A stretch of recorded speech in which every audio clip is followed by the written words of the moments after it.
안녕하세요 여러분. 제 채널에 다시 오신 것을 환영합니다. 제 이름은 제니입니다. 저는 임상심리학 박사과정 학생이고 심리학에 대한 실생활 응용에 대한 비디오를 만듭니다. 그래서 그거 종 알림 버튼을 누르십시오. 오늘의 비디오는 누구에게나 지시됩니다. 그것은 그들의 파트너와 헤어지는 것을 고려하는 것입니다. 그들의 관계를 재평가하는 것을 고려하는 사람입니다. 그래서 치료사로서 저는 고객이 그들의 관계에 대해 이야기하는 것을 항상 듣고 때로는 사람으로서 그들을 흔들고 관계에 대한 사람들은 선택의지가 있고 치료사는 그들에게 무엇을 해야 할지 말할 수 없기 때문에 비윤리적일 것입니다. 그러나 이런 종류는 저에게 약간의 깨달음을 주었고 우리 모두 가족 암도에서 우리 자신의 관계를 완전히 바라볼 수 있는지 궁금했습니다. 우리 관계를 객관적으로 설명하는 모든 감정을 제쳐두고 우리 관계의 영향, 그 이야기가 영화라면 어떤 모습일까요? 이것이 당신의 친구 이야기 중 하나라면 해피엔딩이 될까요? 이 사람을 떠나달라고 애원할까요? 내가 이전의 해로운 관계와 함께 이 일을 했다면 이 관계가 지속되지 않을 것이라는 사실이 이틀째로 분명해졌습니다. 시간을 너무 많이 절약해서 특정 사실을 합리화하거나 다른 관점에서 보려고 노력했습니다. 더 많은 감정 중심의 장소이고 감정이 관계에서 확실히 중요한 역할을 한다고 생각하고 그러한 관계를 평가하는 방법. 무슨 일이 일어났는지 사용하여 사실적으로 보는 것이 정말 유익할 수 있습니다. 해상도는 무엇이고 이것이 해피엔딩이 있는 이야기처럼 들리지만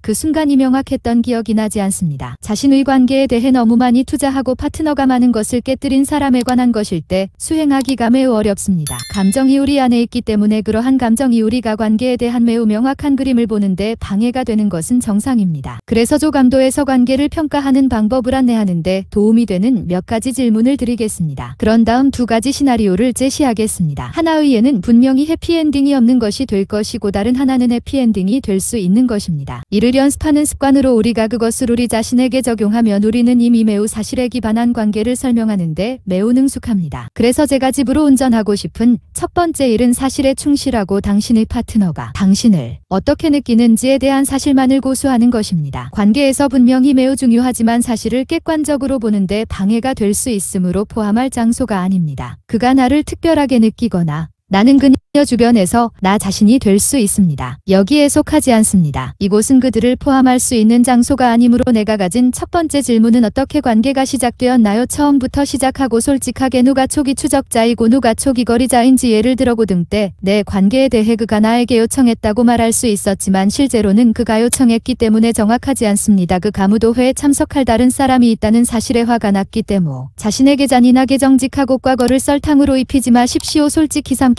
더 쉽습니다. 마지막으로 평균 신혼여행 단계는 약 6개월 지속되므로 신혼여행 기간이 1년 이상 지속되었지만 여전히 그렇지 않은 관계를 확실히 보았지만 그 이상은 녹색 깃발이라는 것을 기억하십시오. 운동하고 6개월 미만은 이상적이지 않습니다. 이 관계에 어떤 일이 벌어지고 있는지에 대해 약간 걱정이 됩니다. 너무 일찍 문제가 발생하므로 대화해야 할 것 같은 큰 문제가 있는 경우 파트너에게, 친구에게 이야기하세요. 치료사에게 몇 주 또는 몇 달 정도 이야기하세요. 위험 신호입니다. 건강한 연애의 초기 단계에는 어느 정도의 이상화가 포함됩니다. 제 다음 질문은 허니문 단계가 끝나면 주요 관심사는 무엇입니까? 예를 들어 일에 너무 바빠서 자신의 감정을 잘 전달하지 못하거나 짜증나는 가족이 있습니다. 당신을 아는 몇 가지 습관. 그들은 당신의 사랑 언어를 모릅니다. 당신이 감정적 또는 육체적 부정행위를 의심하는 것과 같은 더 심각한 문제. 그들은 당신의 경계를 존중하지 않습니다. 그들은 당신이 지친 후에 당신에게 무례하게 말합니다. 관계에 대해 그것은 당신에게 나쁜 영향을 미쳤습니다. 당신의 가장 친한 친구와 대화를 중단한 이유는 당신의 파트너가 말을 너무 이 친구에 대한 존경심을 잃었기 때문입니다. 다음 질문은 당신의 주장이 내 파트너로 어떻게 보이는지입니다. 나는 우리가 때때로 동의하지 않는다고 주장하지 않습니다. 어떤 사람들은 모든 커플이 싸운다고 말하는 것을 알고 있습니다. 나는 동의하지 않습니다. 저는 제 문화와 제 생각에 따라 싸움에 대해 매우 다른 견해를 가지고 있습니다. 양육과 내 생각의 싸움은 비명을 지르고 모욕적이며 문을 두드리는 소리가 터져나온다는 점에서 용납될 수 없습니다. 당신의 얼굴에 일어나서 나는 그런 것들이 결코 괜찮다고 생각하지 않습니다. 그런 의미에서 나는 커플이 그런 식으로 싸워서는 안 된다고 생각합니다. 관계에서 싸움에 대한 당신 의정이가 무엇인지 바로 아래에서 정말 궁금합니다. 왜냐하면 나는 솔직히 무엇을 해야 할지 모르겠다. 나는 이것들 중 어떤 것도 받아들일 수 없다고 생각하기 때문에 당신의 주장이 어떻게 보일지에 대한 좀 더 온건한 경고 신호는 당신의 파트너가 당신의 말을 정말로 듣지 않고 고집을 부리는 경우입니다. 그들이 사과할 수 없다면, 그들이 당신의 문제를 논의할 마음이 열려있지 않다면 다음 질문은 당신의 문제가 해결될 것인가입니다. 커플 치료사는 커플이 문제가 완전히 해결되지 않기 때문에 종종 같은 싸움을 반복하지만 제 생각에는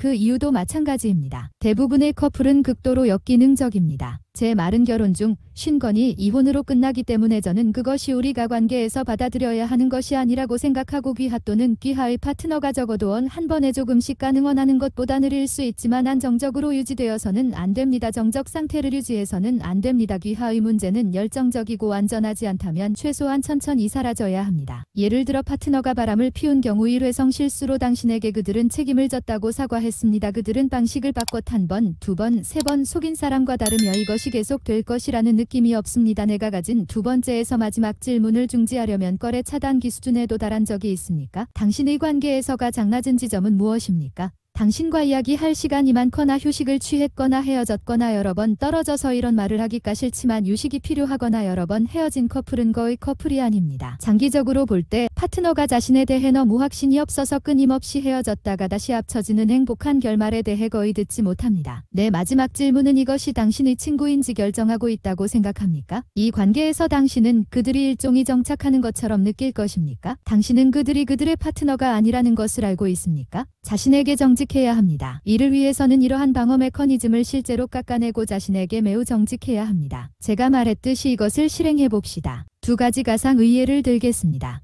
해피엔딩과 해피엔딩을 가질 수 있는 것처럼 들리는 이야기 하나는 아니터가 데이트 앱을 통해 만났을 때와 아니터 가톰이 여전히 활동적이라는 것을 알게 된 약 3개월 전까지 아무렇지 않게 만나고 있었다는 것입니다. 데이트 앱에서 그녀는 그가 그녀와 함께 있고 싶지 않기 때문인지 물었고 그는 마지못해 그때부터 앱을 삭제하기로 동의했고 그 후 약 한 달 후에 관계에 있기로 동의했습니다. 독점되기 전에 데이트 앱에서 대화하던 다른 여성에게서 여전히 문자를 받고 있습니다. 그녀는 그것에 대해 물어볼 권리가 없다고 느꼈지만 그가 그녀 없이 파티와 이벤트에 갔을 때 그리고 그녀가 할 때마다 그녀는 더 괴로워했습니다. 그것을 꺼내려고 노력하는 톰은 편향되고 그가 지금 많은 일을 겪고 있기 때문에 그것에 대해 이야기하지 말라고 요청했으. 와니터는 종종 그녀의 친구들에게 불안한 느낌에 대해 이야기했습니다. 그리고 그녀가 탐을 믿을 수 있는지 여부를 알 수 없었습니다. 왜냐하면 그가 그들의 문제에 대해 공개적으로 이야기하지 않았기 때문입니다. 와니터는 친구로부터 탐이 다른 여자와 매우 들떠있는 모습으로 봐야 있다는 것을 들었고 보니터는 그와 대면했고 탐은 술에 취해 그가 몇 주 동안 누군가와 데이트를 해왔지만 그들은 육체적인 일을 한 적이 없습니다. 이제 여기서 그들의 관계를 분석해 보겠습니다. 그들의 관계는 기본적으로 신혼여행 단계를 커밋하고 싶지 않은 것으로 시작하여 6개월 미만 지속되었습니다. 신뢰의 문제는 꽤 큰 문제입니다. 새로운 것이 필요합니다. 깊은 곳에서 그녀는 톰을 믿을 수 없었고 톰은 육체적으로 적어도 감정적으로는 아니더라도 결국 바람을 피웠지만 그는 아마 신체적으로도 바람을 피우고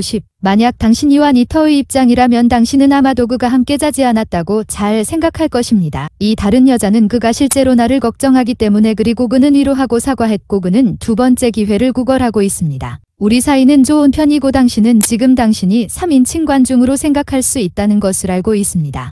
나는 결코 그렇게 생각하지 않을 것입니다. 하지만 그들이 하는 관계에서 정직한 사람들이 되자 합리화하는 경향이 있지만 내가 방금 설명한 방식으로 조감도에서 볼 때 상황에 대해 어떻게 느끼십니까? 톰이 다시 바람을 피우는 것이 불가피한 것처럼 들리지 않습니까? 공정하게 들리지 않습니까? 그가 애초에 관계를 원하지 않았다는 것이 분명합니다. 탐이 아마도 자신의 방식을 바꾸지 않을 것이라는 것이 당신에게 분명하지 않습니까? 그것은 우리가 적어도 지금은 물론이고 우리 자신의 관계에서 연습해야 하는 객관성 유형입니다. 그런 다음 우리가 재평가하려고 할 때 이것이 내가 원하는 것입니다. 이제 시나리오 2는 이 기서로 친구를 통해 말리를 만났고 그들은 즉시 서로에게 매력을 느꼈고 그는 그 주에 그녀에게 요청한 다음 시작했습니다. 다음 몇 주 동안 서로를 점점 더 많이 만나면서 어느 날 밤 닉이 몰리에게 당신이 내 여자친구가 되기로 한다고 말했을 때 그들은 침대에 앉아 테이크아웃을 하고 있었습니다. 그녀는 열광적으로 동의했고 그들은 거의 1년 동안 신혼여행 단계에 있었습니다. 급변하는 직업 때문에 그를 볼 시간이 없는 몰리처럼 해결할 수 없는 문제가 아니었습니다. 푸데이닉과 약간 다른 수준의 편안함을 가진 닉은 어느 날 그녀에 대한 불만을 표명했고 말리는 더 애정을 갖기 시작하겠다고 약속했습니다. 그녀의 계약이 만료되었는데 이것이 지속될 수 있다고 생각하는 관계인 이유는 그들이 강력한 기반을 가지고 있기 때문입니다. 그들의 문제는 거래 차단기가 아닙니다. 그들은 공개적으로 의사소통할 수 있고 정중하게 그들은 타협할 수 있고 그들은 분명히 서로를 배려합니다. 닉은 당신의 친구였습니다. 이것이 러브스토리라면 당신은 아마도 그들을 응원할 것입니다. 그래서 이제 당신이 이 두 시나리오를 본 후에 당신은 저와 함께 그들에 대해 생각하는 연습을 알고 싶습니다. 나는 사랑할 것입니다. 당신이 자신의 관계로 그렇게 할 수 있다면 아마도 당신은 개인적으로 단락을 작성하는 것을 알고 있을 것입니다. 당신이 그것에 대해 개방적이지만 적어도 당신 자신과 당신의 이야기를 정말로 공유한다면 당신 자신에게 솔직하고 이것 허용하십시오. 이것이 당신을 위한 관계인지 아닌지에 대해 울타리에 있다면 이것은 당신이 그 결정을 내리는데 도움이 될 수 있습니다. 당신이 당신에게 가장 만족스러운 결정에도 달하기를 바랍니다. 자신을 위한 올바른 선택을 할 것입니다. 좋아요와 구독을 누르는 것을 잊지 마세요. 곧 뵙겠습니다.